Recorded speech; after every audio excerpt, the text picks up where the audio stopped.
No, Daddy bought it for Kuya Brayden. Di ba you have yours? Kasi ayaw mo i-share kay Kuya.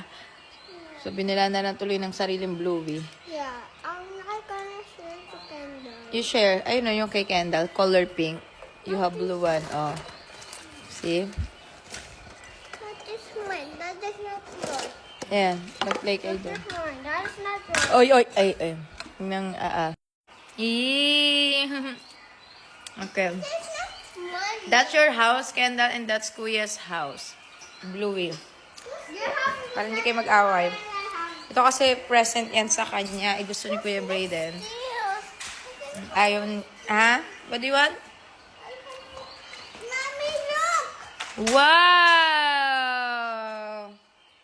Oh, car. I have many things.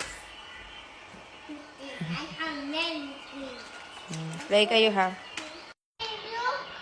Oh my God, what happened? I do. Oh no. Mommy. Da naman eh. Naloko mo ko eh. Marker yan eh. Wala ba? Siya babubo daw. It's a marker. It's like a red marker.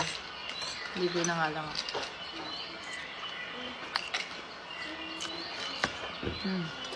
Ang dalawa. Nag-uusap sa kabila.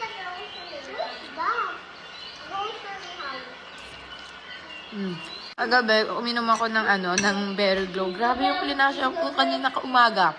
Naka 3 beses ata ako. Ganun pagka marami akong kinakain. Pero minsan, 1 beses lang. 1 beses ka lang naman talaga dapat magpa-flash out sa detox. Kaya lang nagkakaroon ng pahabol. Minsan, di pa tapos sa detox na i-cleanse lahat ng nasa katawan nyo or toxin. Ang sarap sa feeling pagka naka-detox ka kasi yun nagpapabilis para matunawan agad kayo. Lalo kung marami kayong kinakain and constipated kayo. What's inside? That's for Kuya Brayden's present. What's inside? Accessory. Can I see it? Wanna see it? Yeah. No. What's inside? No, tomorrow. Why tomorrow? Why tomorrow?